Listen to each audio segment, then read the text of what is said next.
Hello, welcome back to the third episode of Bedlam Gaming, and in this episode we're just going to give our thoughts and reviews on the Famicom Classic. Yeah, and we're also going to talk about the NES Classic Edition as well. We've played both of them now.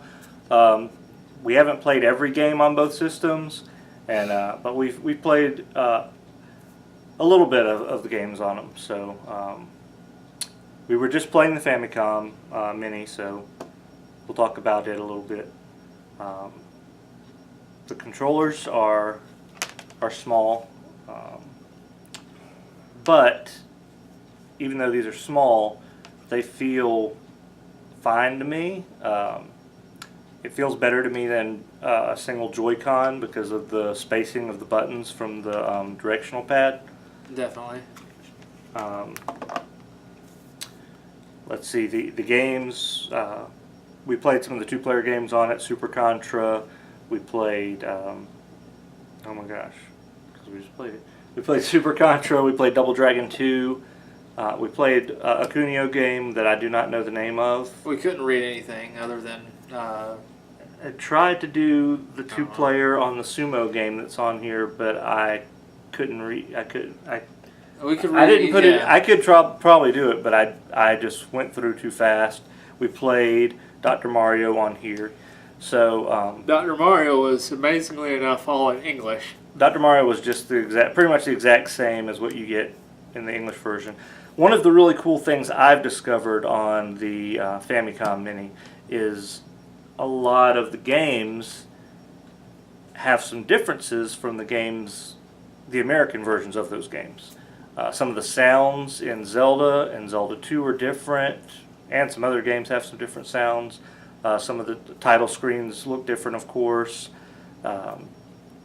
There's the way the easy mode and normal and hard mode are laid out on Double Dragon 2 is different than the way they're laid out in the American version. Because the American version has practice and master and something else. Yeah. Anyway, I've also attempted to play Final Fantasy III on here, but I could not do it. I've only played Final Fantasy III in the remake for the DS, and it's been a long time since I've played that, so I couldn't really play it without some guy telling me what I was doing, because I can't read anything in that game. I've been playing a lot of the first Final Fantasy on the NES Classic Edition. That's something I'm really excited about, because my copy of Final Fantasy for my NES, the battery doesn't work anymore in it, so I can't save games anymore. So it's nice to have that game on there. And I've also played Bubble Bobble on it, which is a game I don't own yet for my NES, so that's fun to play. 2 players. We played Tecmo Bowl the other day. Yeah, it's Tecmo Bowl if you've ever played it. The one thing is with the Virtual Console, since they brought out the Virtual Console, obviously Madden has the agreement with the NFL, so they can't use any player names. So, but I mean, all the players' numbers are still in place. Like if you choose Miami, it's going to be Dan Marino's numbers. Just all the player names have been taken off. It just has their numbers, but all the colors of the teams are the same. So. Let's see, and Judd also played Punch-Out for a bit on the NES Classic Edition. Yeah, that's fun. Like I've always been a huge Punch-Out fan. I would say the NES Classic does a really good job. I mean, I didn't have any issues with the controller. I was a little rusty. I couldn't A lot. My stopping point was Soda Popinski. It's been years since I've actually beaten that game, but I'm thinking about trying to get up to that level again to where I can beat the game again. But as far as control wise, I mean, the control's very responsive, and it's like I said, it's just me being rusty with my timing. That's the only thing that was my undoing. But yeah, my thoughts are that these are great little machines, and they're really nice to have for somebody that hasn't played a Nintendo since the 80s, 90s, and they remember it, and they want to play some of those games. A lot of these games I've bought on the Virtual Console before, and I have Mario 1, 2, and 3 on my NES, Super Mario Brothers. I have Zelda 1 and 2. But with Zelda 1 and 2, again, I'm kind of worried. I haven't checked those cartridges in a while, and my batteries might not work on those anymore. You can fix those batteries, and I'm going to get that done sometime. But for now, it's good to have. We'll already have Zelda 1 and 2 as well on the Virtual Console. On almost every system. I love Zelda, so I always buy them anyway, because I'm a sucker. But it's nice to have, and I know there were a lot of people that got these that don't buy new consoles and play new stuff all the time. And it's a shame that these are discontinued, and it's not good. They should have kept these produced. Yeah, definitely. They should have done a better job. I know they did not expect the sales that they got for them. I don't think they planned for that, but that excuse only lasts so long. I feel like they could have ramped up production pretty well after they discovered, how much it was getting scalped and how people were just, buying them up so much. They may not have liked the people doing all the piracy with it, but it's great. I like it. I'm really glad I was able to get both of them. Like I said, I've been playing Final Fantasy and having a really good time with that. It's been years since I've played the first Final Fantasy. I still have the Game Boy Advance version, but playing the original version on the NES is great. But that's my final thought, is that they're really good. And the price it's a really good price point. $60 Well, for 30 games. yeah, I mean $60 if you can find it in stores. Well, I was able to get mine in the store when Best Buy had their last sale for it. Yeah. So I got mine. I mean, it was last Monday. I found out Sunday that was going to be the last day they were going to be there. That was their last shipment, and so I got in line at 4:30 a.m. It was cold. I was dumb and didn't wear pants. I did wear shoes at least, and not flip-flops. Forgot to bring a chair, so I sat on the curb there. But I was there at 4:30. Got my ticket at 7:30. I was 7th or 8th in line. 7th. Out of what, 15? 7th, yeah, out of 15 total. There were 14 total in line when I was there. We all left. I think one person came later and nabbed the last ticket. And it was funny watching people, show up right around the time they opened at 8 when I came, at 10 o'clock.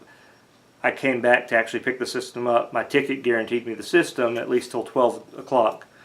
But there were people that were showing up within 15 minutes of the store opening thinking they were going to be able to get the NES Classic, and they knew it was going to be that day, so they should have been there earlier. Yeah. At the same time, I'm glad they weren't there earlier, because I was there earlier and I was able to get mine. And this is the only one I have. I did not buy more than one of these. If I was able to get more than one, I have a friend that is really looking for one. So I would have, gotten it to her. I wouldn't have scalped one of these. But I'm pretty sure there were people that were in front of me in line that day. Like some of those people that had been there since 2 a.m., 12 a.m., because there are people that were there at midnight.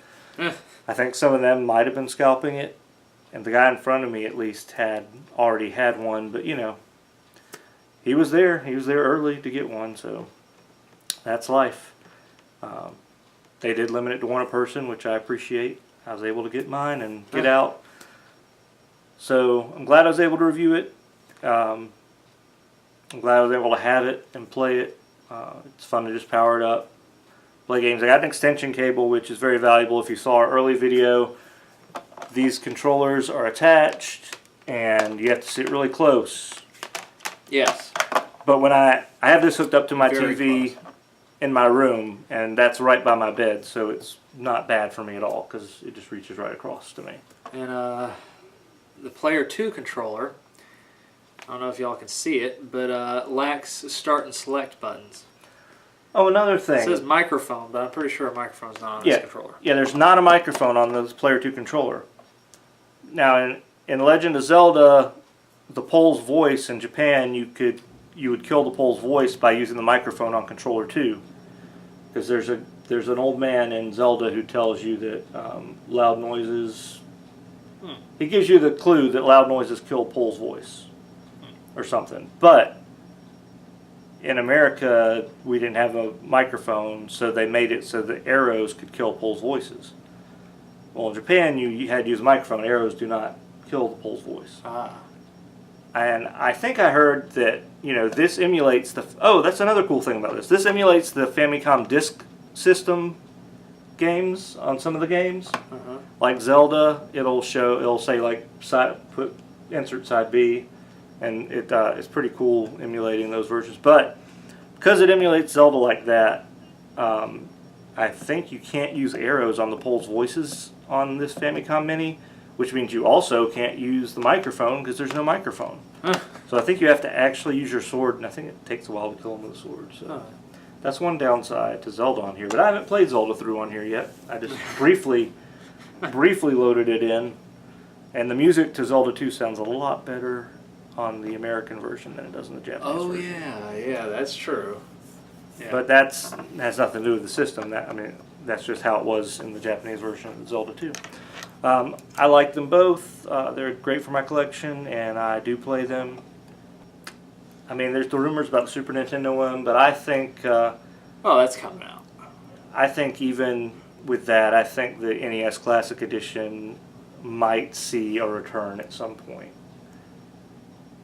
I think they might re-release it at some point. I mean, if they were smart, they would never cease production until sales numbers fall. But we'll see what they say. Or for Nintendo. We'll see what comes at E3, and we'll see what we find out then. Yeah. So anyway, I think I've blabbered on a bit. What are your final thoughts on these systems? I think they're great. Great price point if you can get them at retail value. The only criticisms I would have for the systems would be the fact that they ceased production. That's my biggest criticism. They weren't smart in keeping up with demand. And I know it's probably, I understand why they did it, but like it's the length of the cords. I mean, I get why they did it, but like it doesn't make it less frustrating when you have to sit, that far away from the the unit. Yeah, on the one hand, they did it to keep, because you had to hit the reset button to go back to the menus with these systems. That's why the cords are short. Like I said, I understand why they did it, but like it doesn't make it less frustrating having to sit so close to the TV. Now, they could have added a button to the controllers to let you go back to the menu, but that kind of breaks, I guess, the aesthetic of having the exact original controller. Yeah. So I can understand that. I do enjoy having that Nintendo controller be just like the original Nintendo controller. So I can kind of understand that. But if you have an extension cable, I got one myself, and it's great. Yeah, they work well. And you can always plug in the second slot. You can plug in one of the classic controllers from the Wii, and you can actually use the home button on it to go back to the menu. So you could get two extension cables, plug them in, plug the Wii controller in the second slot. For an extra $40. Just so you could pop it. Well, you might already have it, though. I already, have it. The extension cable, the one I got was $5. Oh, So- $5. I thought they were like $19.99. Oh no. I wouldn't have paid $19.99 for that. I would have just sat close. But yeah, Anyway, that's all I have to say. yeah, those are my thoughts. All right, thanks for joining us for episode 3 of Bedlam Gaming. We'll be back next week with a review of Zelda Breath of the Wild. I've finished it. Judd's still working on it. I haven't. I will not be beating it by next week, just to let you know. I only have about 30-something shrines beat, if that. So I got a little ways. Still haven't beaten any of the major beasts, so. But we have our thought. He has plenty I of have thoughts, I I'm got sure, on plenty the of game. thoughts. And I know I wanted to wait till I finished it to give my thoughts, but I could have done a review. My review of my. I say review. I don't even know if I'm going to give it so many stars or whatever. I mean, we can. We can, but the way I feel about it after beating it is the way I already felt about it, even before I'd finished all the Divine Beasts. I love the game, but we'll get into that next week. Yep. Thanks for watching, and catch us next time.